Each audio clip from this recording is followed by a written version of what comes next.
Hello guys, welcome to our channel. இன்னைக்கு வீடியோவில் நம்ம என்ன பார்க்க போகிறோம்னா சாப்டர் 1160 ரிலீஸ் ஆகிருக்கு. அந்த சாப்டரோடைய பிரேக் டவுன் தான் இந்த வீடியோவில் பார்க்க போகிறோம். ஸோ எக்ஸ்ப்ளனேஷன் கிடையாது, பிரேக் டவுன் தான். இந்த பிரேக் டவுனில் உங்களால் நிறைய இன்ஃபர்மேஷன்ஸை தெரிஞ்சுக்க வாய்ப்பு இருக்குது. ஸோ வீடியோ ஸ்கிப் பண்ணாமல் பாருங்கள், கண்டிப்பாக இன்ட்ரெஸ்ட்டாக இருக்கும். அண்ட் அதே போல் டீமன் ஸ்லேயரோட இன்ஃபினிட்டி கேஸ்டல் மூவி ரிலீஸ் ஆயிருந்தது, எல்லாரும் பார்த்துருப்பீங்கன்னு நினைக்கிறேன். நானும் அந்த மூவியோட ரிவ்யூ போடுறேன்னு சொல்லியிருந்தேன். பட் அது வந்து ஒரு டாக்ஸிக் எக்ஸ்பீரியன்ஸ் கொடுத்துடுச்சு. அந்த மூவி பற்றி இல்லை, அந்த தேட்டர் எக்ஸ்பீரியன்ஸ் கொஞ்சம் ஒஸ்ட்டாக இருந்தது.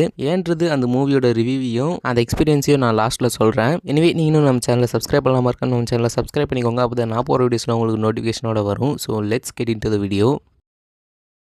ஃபஸ்ட்டு இந்த காட் வேலி இன்சிடென்ட் தான் இந்த சாப்டரில் மெயினாக கவர் பண்ணியிருந்தாங்க. அந்த ஃப்ளாஷ்பேக்கை பார்க்குறப்ப இப்போ ப்ரெசென்ட் டைம்லைனில் 2 சினாரியோ நடக்க வாய்ப்பு இருக்குன்னு நினைக்கிறேன். ஃபஸ்ட்டு டிராகன் அண்ட் ஷாம்ராக் இப்போ மேரிஜ் ஓவர்ஸில் ஒன்றா மீட் பண்ணால் அது கொஞ்சம் எப்பிக்காக இருக்கும். பிகாஸ் அந்த இடத்துல என்ன நடக்க போகுது அப்படின்னு பார்க்கவே கொஞ்சம் க்யூரியஸாக இருக்கும். ஏன்னா டிராகன் ஷாங்ஸோட சேர்த்து ஷாம்ராக்கையும் சேவ் பண்ண வேண்டியது, பட் ஷாம்ராக்கை அவர் மிஸ் பண்ணிட்டாரு. ஸோ இப்போ அந்த மிஸ் பண்ண சைல்டு ரொம்ப ப்ரூட்டலான கேரக்டராக வளர்ந்துருக்காரு. அவரோட இன்டென்ஷன் என்னன்றது இப்போ வரைக்கும் நமக்கு தெரியாது. ஸோ அவங்களுடைய ரியூனியன் எப்படி இருக்க போகுதுன்னு பார்க்க நான் ரொம்ப க்யூரியஸாக இருக்கேன். உங்களுக்கு எப்படின்னு மறக்காம கமெண்ட் பண்ணுங்க. தென் செகண்டா சம்மர்ஸ் அண்ட் கங்கோ, இவங்க 2 பேருமே இப்போ காட் வேலியில் இருக்காங்க. அண்ட் இவங்க 2 பேருமே அந்த ஹண்டிங் கேம்ல ஒரு பார்ட்டாவே இருக்காங்க. அதுலயும் சம்மர்ஸ்க்கு ஒரு சினாரியோ இருந்திருக்கும் இந்த சாப்டர்ல. ஸோ மரத்து மேல ஒரு குழந்தைய இருக்கிறதே இவர் பார்த்திருப்பாரு. அந்த குழந்தை கீழே விழுறப்ப அவரோட பவர் யூஸ் பண்ணியிருப்பாரு. அவரோட பவர்னு பார்த்தோம்னா தார்னி வைன்ஸை கண்ட்ரோல் பண்றது. அது எப்படி சொல்றதுன்னு எனக்கு தெரியல. ஸோ அது உங்களுக்கு தெரியல. ஸோ அந்த பவர் யூஸ் பண்ணி அந்த சில்ட்ரனை கில் பண்ண பார்த்திருப்பாரு. அந்த டைம்ல அந்த சில்ட்ரனுடைய ஃபாதர் அந்த சில்ட்ரனை சேவ் பண்ண வரப்போ அவங்க 2 பேருமே ஒன்றா மாட்டிப்பாங்க சம்மர்ஸோட பவரில்.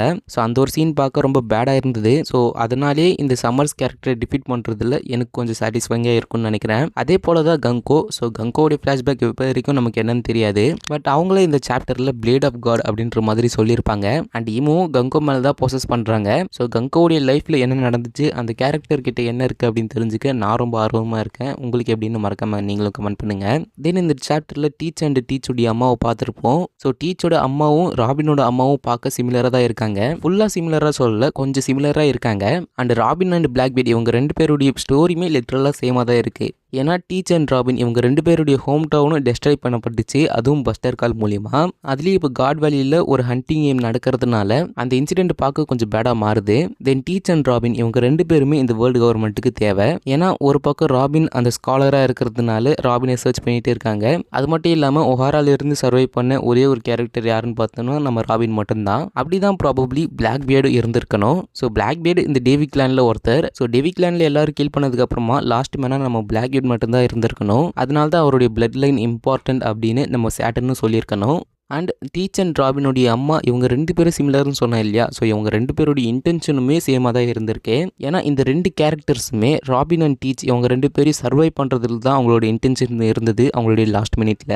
ஸோ இதெல்லாம் வச்சு பார்க்குறப்ப இவங்க 2 பேருக்குள்ள ஒரு தியரி உருவாக ஆரம்பிச்சிருக்கு. ப்ராபப்ளி டீச்சோட அம்மாவும் ராபினோட அம்மாவும் ரிலேட்டடாக இருக்கணும் அப்படின்ற ஒரு தியரி ஆரம்பிச்சிருக்கு. இப்போ எந்த அளவுக்கு உண்மையாகுதுன்னு வெயிட் பண்ணி பார்க்கலாம். தென் மேரிஜோவில் ஒரு பெரிய ஸ்ட்ரா ஹேட் பார்த்துருப்போம்ல, அது வந்து பக்னர் சைஸ்டு ஸ்ட்ரா ஹேட் தான். அது இந்த சாப்டரில் நம்மளால் கன்ஃபார்ம் பண்ணிக்க முடியும். இந்த ஒரு இமேஜை பாருங்க. ஸோ இந்த கேரக்டரோட தலையில ஒரு பெரிய ஸ்ட்ரா ஹேட்டை நம்மளால பார்க்க முடியும். அண்ட் எச்சிரோட இந்த ஒரு கேரக்டர் மூலியமாவே ஜாய் பாய் ஒரு பக்கினர் கிளான் தான் அப்படின்னு கன்ஃபார்ம் பண்ணியிருக்காரு. கன்ஃபார்ம்னு சொல்றதை விட ஒரு ஹிண்ட் கொடுத்திருக்காரு. அண்ட் அந்த கேரக்டர் ஸ்ட்ரா ஹேட் வியர் பண்ணிட்டு இருந்தாருல, அவர் டேவி கிளான் அப்படின்னு சொல்றாங்க. ஸோ டேவி கிளான்ல ஒரு ஸ்ட்ரா ஹேட் இருக்குன்னா ப்ராபப்ளி ஜாய் பாய் டேவி ஜோன்ஸா இருக்க வாய்ப்பு இருக்கு. இந்த தியரி லாஸ்ட் சாப்டர்ல இருந்தே வந்துட்டு இருக்கு. ஸோ உங்களுக்கு இதை பத்தின தாட்டை மறக்காம கமெண்ட் பண்ணுங்க. அண்ட் இந்த பக்னர் ட்ரைபை இந்த வேர்ல்டு கவர்மெண்ட் ஃபுல்லாக எக்ஸ்டிங்ஷன் பண்ணாங்க. அதே போல் தான் டேவி கிளானையும் இந்த ஹிஸ்ட்ரியிலிருந்து எரேஸ் பண்ணுறாங்க. ஈவன் அந்த நிக்கா டெவில் ஃப்ரூட்டை கூட இந்த ஹிஸ்ட்ரியிலிருந்து எரேஸ் பண்ண பார்த்துருக்காங்க. அண்ட் ஈவன் நம்ம ஜாய்பாயுடைய நேமை கூட இந்த ஹிஸ்ட்ரியிலிருந்து எரேஸ் பண்ணியிருக்காங்க. ஸோ ஜாய்பாய் அப்படின்ற நேமையும் அதுக்கப்புறமா அவரை சுற்றி இருக்கிற கனெக்ட் ஆகி இருக்கிற எல்லாத்தையும் இவங்க எரேஸ் பண்ண பார்த்துருக்காங்க. அது அவங்களால கம்ப்ளீட்டாக எரேஸ் பண்ண முடியல. அண்ட் அதே போல் நீங்கள் நோட்டீஸ் பண்ணி பார்த்தீங்கன்னா ஒன் பீஸில் இந்த வேர்ல்டு கவர்மெண்ட் எதெல்லாம் எரேஸ் பண்ண ட்ரை பண்ணுறாங்களோ அதுலேருந்து ஒருத்தர் அப்படி இல்லைன்னா எதனா ஒன்று சர்வைவ் ஆகிடுது.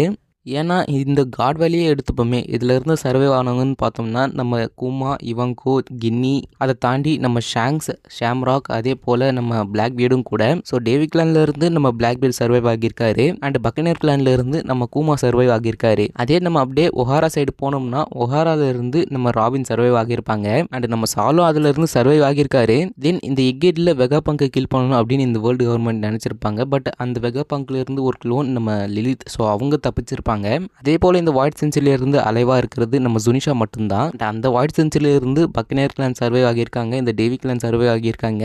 அண்ட் இன்னும் என்ன கிளான் ரிவீல் ஆக போகுது அப்படின்னு நமக்கு இன்னும் தெரியாது. அண்ட் ஈவன் லுலுசி ஐலண்டு டெஸ்ட்ராய் பண்ணாங்கல்ல, அதுலேருந்து நம்ம சாபோ தப்பிச்சிருப்பாரு. அவங்க கூட இருந்து ஒரு சில பீப்புள்ஸ் சர்வை பண்ணியிருப்பாங்க. இந்த மாதிரி இந்த வேர்ல்டு கவர்மெண்ட் மொத்தமாக கிளியராக ஒன்றும் பர்ஃபெக்டாக பண்ண மாட்டேன்றாங்க. அப்படி ஒன்று எரேஸ் பண்ணணும்னா அது கம்ப்ளீட்டாக எரேஸ் பண்ணிடணும். அப்போ தான் இந்த வேர்ல்டு கவர்மெண்ட்டுக்கும் எந்த ஒரு ப்ராப்ளம்ஸும் இருக்காது. ஸோ இந்த வேர்ல்டு கவர்மெண்ட் எல்லாத்துலேயும் ஏதோ ஒரு மிஸ்டேக் பண்ணிட்டு தான் இருக்காங்க. அண்ட் உங்களுக்கு இந்த மாதிரி லாஸ்ட் சர்வைவர்ஸ் நான் எதனா மிஸ் பண்ணது தெரிஞ்சதுன்னா மறக்காம கமெண்ட் பண்ணுங்கள். எனிவே இது ஒரு பக்கம் இருக்கட்டும். அண்ட் இந்த டேவி கிளான் இருக்குல்ல, ஸோ இது வந்து ப்ராபப்ளி பக்கனர் கிளானில் ஒருத்தங்களாக இருக்க வாய்ப்பு இருக்குது அப்படின்னு சொல்கிறாங்க. ஏன்னா இந்த சாப்டரில் ஒரு செல்ஷியல் டிராகன் டேவி கிளானை பார்த்து இவங்கள பக்னர்ஸாகவும் இருப்பாங்களா அப்படின்ற மாதிரி கேள்வி கேட்டிருப்பாரு. அண்ட் ஈவன் பிளாக்பீட் அப்படின்ற ஒரு நேம் இருக்குல்ல, அது நம்ம ரியல் லைஃப்பில் இருந்த ஒரு பைரட்டை இன்ஸ்பயர் பண்ணி தான் நம்ம எச்ரோவோட கிரியேட் பண்ணியிருக்காரு. அண்ட் அந்த பைரட்டுடைய ஃபுல் நேம் பிளாக்பீட் பக்கனியர். அண்ட் இந்த இமேஜில் பிளாக்பீட் பக்கனியர் அப்படின்ற நேம் கீழே பாருங்கள், ரால்ஃப் டி பெயின் அப்படின்ற மாதிரி இருக்கும். இதை இன்ஸ்பயர் பண்ணி தான் நம்ம எச்ரோவோட ப்ராபப்ளி டி கிளானை இந்த ஒன் பீஸில் கிரியேட் பண்ணியிருக்கணும்னு நினைக்கிறேன். பட் இந்த டி கிளானை ஃபுல்லாக எரேஸ் பண்ணணும் அப்படின்ற தாட் ஏன் இந்த வேர்ல்டு கவர்மெண்ட்டுக்கு வரல அப்படின்னு எனக்கு தெரியல. ஏன்னா அவங்க தான் ஸ்வான் எனிமீஸ் ஆஃப் காட் அப்படின்னு சொல்லியிருப்பாங்க. அப்படி இருக்கிறப்ப அவங்களையே விட்டு வச்சிருக்காங்க அப்படின்ற ஒரு கேள்வியும் எனக்கு இருக்கு. எனவே அதை பற்றின உங்களோட தாட்டை மறக்காம கமெண்ட் பண்ணுங்க. தென் இதுக்கப்புறமா இந்த சாப்டரில் காட் நைட்ஸை ரிவீல் பண்ணியிருப்பாங்க. அந்த காட் நைட்ஸ் ஜோடியக் சயின்ஸை ரெப்ரசென்ட் பண்ணுறாங்க அப்படின்ற ஒரு தியரியும் இருக்குது. இந்த ஜோடியக் சயின்ஸ் அப்படின்றது பார்த்தோம்னா வெஸ்டர்ன் ஆஸ்ட்ராலஜியில் 12 ஆஸ்ட்ராலஜிக்கல் சயின்ஸை பேஸ் பண்ணுது. இந்த ஹோலி நைட்ஸ் எல்லாருமே அந்த ஆஸ்ட்ராலஜியை ரெப்ரசென்ட் பண்ணுறாங்க அப்படின்றது தான் இந்த கான்செப்ட்டு. இது முடிஞ்சால் நான் தனியாக ஒரு வீடியோவில் எக்ஸ்பிளைன் பண்ணுறேன். ஸோ நம்ம சேனலை மறக்காமல் சப்ஸ்கிரைப் பண்ணிக்கோங்க. அண்ட் இந்த சாப்டரில் நம்ம கார்லிங் அண்ட் சாட்டின் இவங்க ரெண்டு பேரையும் ஒன்றா பார்த்துருக்க முடியும். ஸோ இந்த காட்வெல் இன்சிடென்ட் டைமில் இருந்து அதுக்கு முன்னாடியில் இருந்து கூட நம்ம கார்லிங் சாட்டன் சைடில் இருந்துக்க வாய்ப்பு இருக்குது. இதனால் கூட சாட்டின் இறந்ததுக்கப்புறமா அவரோட பொசிஷனை ரீப்ளேஸ் பண்ணுற விதமாக கார்லிங் அங்கே ப்ளேஸ் பண்ணியிருக்க வாய்ப்பு இருக்குது. அண்ட் அப்படியே நம்ம கங்கோவை பார்த்தோம்னா கங்கோவை பிளேட் ஆஃப் காட் அப்படின்ற மாதிரி சொல்லியிருப்பாங்க. அண்ட் அவங்க ஈமோட வெப்பனாகவும் சர்வ் பண்ணுறாங்க. ஸோ ஈமோட வெப்பனாக நம்ம கங்கோ இருக்கிறதுனால கூட இந்த எல்பாஃபில் ஈமோ கங்கோ மேலே பொசஸ் பண்ணியிருக்கணும். அண்ட் நம்ம கங்கோ, ஈமோ, ராக்ஸ், ராஜர், வைட்பீட், கார்ப், கைடோ, பிக்மம், கார்லிங், லோக்கி இந்த மாதிரி பெரிய பெரிய கேரக்டர்ஸை பார்த்துருக்காங்க. ஆனால் அவங்களுடைய பிக்கஸ்ட் ஃபியர் நம்ம நிக்கா தான். ஸோ நிக்காவான நம்ம லூஃபி ப்ராபபிளி ஈமோடைய பொசிஷன்ல இருந்து நம்ம கங்கோவை ஃப்ரீ பண்ண வாய்ப்பு இருக்கு. அண்ட் இந்த காட் வேலி தான் இப்போதைக்கு ஒரு பெரிய வாராக இருக்குன்னு நினைக்கிறேன். பிகாஸ் இந்த ஒரு லேண்டில் Rocks Pirates, Roger Pirates, God Knights, Garp பிளிட்ஸ்னு எல்லாருமே இப்போ அசம்பிள் ஆகியிருக்காங்க. அண்ட் இதில் ஒரு கோயின்சிடன்ஸ் என்னன்னா இவங்க எல்லாருக்குமே ஒருத்தங்களை பார்த்தா ஆகாது. ஸோ இந்த 4 குரூப்ஸில் எந்த ஒரு குரூப்புமே அலைன்ஸில் இல்லை. பட் உண்மையாக என்ன நடந்துச்சு அப்படின்றது இதுக்கடுத்து வரப்போகிற சாப்டரில் தான் நமக்கு தெரிய வரும். ஏன்னா இந்த 2 மந்த்ஸில் கூட ஒரு காட்வெல் தியரி நான் போஸ்ட் பண்ணியிருந்தேன். ஸோ அந்த தியரி உண்மையாகுதா அப்படின்றத வெயிட் பண்ணி பார்க்கலாம். அண்ட் அந்த 4 குரூப் சொன்னோம் இல்லையா, அதில் நம்ம கார்புடைய குரூப்பை தவிர நம்ம Rocks Pirates, Roger Pirates and God Knights இவங்க 3 பேருமே ஷாக்கி அப்படின்ற அந்த பிக்கஸ்ட் ப்ரைஸை அட்டைன் பண்ணணும் அப்படின்றது தான் அவங்களுடைய எய்மாக இருக்குது. ஸோ ஷாக்கியை யார் கிளைம் பண்ணுறாங்க அப்படின்றது நம்ம வெயிட் பண்ணி பார்க்கலாம். எனவே இப்போதைக்கு இந்த சாப்டரோட பிரேக் டவுனை இதோட முடிச்சுப்போம். ஸோ இப்போ இந்த டீமன் ஸ்லேயருடைய ரிவ்யூ பக்கம் வருவோம். ஃபஸ்ட்டு இந்த டீமன் ஸ்லேயர் பற்றி, இந்த மூவி பற்றி சொல்லணும்னா எனக்கு வந்து உண்மையிலே ரொம்ப ஹைப்டோட இருந்தேன். ஏன்னா இந்த மூவி இப்போ ஃபஸ்ட் டைமாக, அதாவது ஒரு அனிமே ஃபஸ்ட் டைமாக ரூரல் ஏரியாஸில் இருக்கிற தியேட்டர்ஸில் ரிலீஸ் ஆகுது. அப்படி இருக்கிறப்ப நான் இந்த மூவிக்கு ரொம்ப ஹைப்டோட இருந்தேன். அது மட்டும் இல்லாமல் இந்த மூவி தரப்புல இருந்து போஸ்டர்லாம் வேறு ஒட்டியிருந்தாங்க எங்கள் ஊரில். அதனாலே இந்த மூவிக்கெலாம் நான் ரொம்ப ஹைப்டோட இருந்தேன். நான் தியேட்டரில் இந்த எக்ஸ்பீரியன்ஸ் சூப்பராக இருக்கும் அப்படின்னு நான் நினச்சிட்டே இருந்தேன். ஸோ தியேட்டருக்கு நான் போய் பார்த்தா ஒரு டாக்ஸிக் அனிமே கம்யூனிட்டியை தான் நான் பார்த்தேன். ஸோ மூவி ஒரு பக்கம் நல்லா இருந்தது, மூவி பற்றி நான் குறைய சொல்ல முடியாது. ஸோ இந்த மூவி ஒரு பக்கம் போயிட்டு இருக்கிறப்ப பின்னாடி உட்காந்து கமெண்ட் அடிச்சுட்டு இருக்காங்க. அதுலேயும் நான் இந்த மூவி தமிழ் டப்பில் தான் பார்த்தேன். ஏன்டா தமிழ் டப் பார்த்தா அப்படின்ற மாதிரி இந்த மூவி விட்டு வெளிவரப்போ இருந்தது. ஸோ தமிழ் டப்பை நான் குறைய சொல்லலை. ஸோ தமிழ் டப் உண்மையிலேயே சூப்பராக பண்ணியிருந்தாங்க. And one of the best டப்பின்னு கூட நான் சொல்வேன். ஆனால் நான் தமிழ் டப்பை பார்க்க போனதில் தான் ஒரு தப்பே பண்ணிட்டேன். ஸோ நான் ஜாப்பனீஸ் டப்பில் பார்க்க போயிருந்தேன்னா எந்த ஒரு கமெண்ட்ஸும் இல்லாமல் என்னால் ஃப்ரீயாக பார்த்துருக்க முடியும். ஏன்னா ஜாப்பனீஸ் டப் வாட்சர்ஸ் எந்த ஒரு கமெண்ட்டும் பண்ண மாட்டாங்க. ஏன் சொல்கிறேன்னா இந்த தமிழ் டப்பிங்கை பார்க்குறப்ப ஜெனிட்ஸுவும் அவருடைய கிராண்ட் ஃபாதரும் இருக்கிற ஒரு போர்ஷன்ஸோட ஒரு ஃப்ளாஷ்பேக் வரும். அதில் ஜெனிட்ஸு தாத்தா அப்படின்ற மாதிரி சொல்லுவான். அதுக்கு தமிழ் டப் ஃபேன்ஸ் என்ன கமெண்ட் பண்ணியிருப்பாங்க அப்படின்னு உங்களுக்கே தெரியும். அதை நான் சொல்ல விரும்பல. ஸோ இது ஒரு விஷயம் மட்டும் இல்லைங்க. இந்த ஒரு மூவி பார்க்குறப்ப, மூவி பார்த்துட்டு இருக்கிறப்ப பின்னாடி இருந்து இந்த டைமில் ஆகாஷா வருவான், இந்த டைமில் ஜெனிட்ஸ் இந்த ஃபார்ம் அவேக்கன் பண்ணுவான் அப்படின்ற மாதிரி மொத்தமும் ஸ்பாயில் பண்ணிட்டு இருந்தாங்க.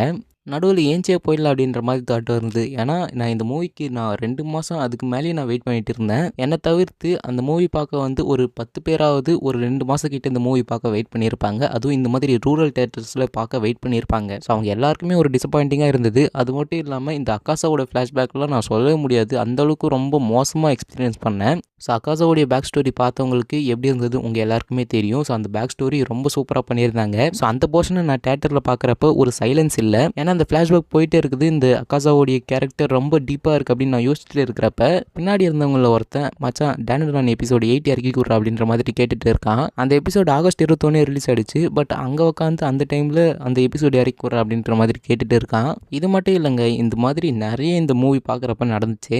உண்மையிலேயே என்னோட ஹைப்பும் அந்த எக்ஸ்பீரியன்ஸ் எல்லாமே ஸ்பாயில் ஆயிடுச்சு. அகைன் இந்த மூவி பார்க்குறப்ப இவனுங்களாம் இந்த டைமில் இது பண்ணானுங்க அப்படின்றது தான் ஞாபகம் வருமே தவிர இந்த மூவி ஃபுல்லாக என்னால் எக்ஸ்பீரியன்ஸ் பண்ண முடியாது. ஸோ எனக்கு இந்த மூவி ரொம்ப பேட் எக்ஸ்பீரியன்ஸ் தான் கொடுத்துச்சு. பட் மூவியில் நல்லா இருந்து தமிழ் டப்ல சூப்பராக பண்ணி ஒரு பேட் எக்ஸ்பீரியன்ஸ் கிடைச்சிருக்குன்னா ஏன்னா அது கொஞ்சம் பெரிய டிசப்பாயின்மெண்ட் தான். ஏன்னா நம்மள மாதிரியான அனிமே வாட்சர்ஸ் மேக்ஸிமமாக என்ன எதிர்பார்த்துருப்போம், இந்த மாதிரி தேட்டர்ஸ்லாம் மற்ற அனிமே ஃபேன்ஸோட எக்ஸ்பீரியன்ஸ் பண்ணுறது தான் நம்ம எதிர்பார்ப்போம். ஸோ அந்த எக்ஸ்பீரியன்ஸ் தான் ஸ்பாயில் ஆகிடுச்சுன்னு நான் சொல்ல வரேன். ஸோ இந்த மாதிரியான எக்ஸ்பீரியன்ஸ் ப்ராபப்ளி என்ன மாதிரி நிறைய பேர் எக்ஸ்பீரியன்ஸ் பண்ணியிருக்க வாய்ப்பு இருக்குது. அப்படி யாராவது இருந்தீங்கன்னா மறக்காமல் கமெண்ட் பண்ணுங்கள். அண்ட் இதோட இந்த வீடியோ முடிச்சுக்கிறேன். கண்டிப்பாக பிடிச்சிருக்கும்னு நினைக்கிறேன். நாளைக்கு ஒரு வீடியோவில் வந்து உங்களை மீட் பண்ணுறேன். Until then stay tune.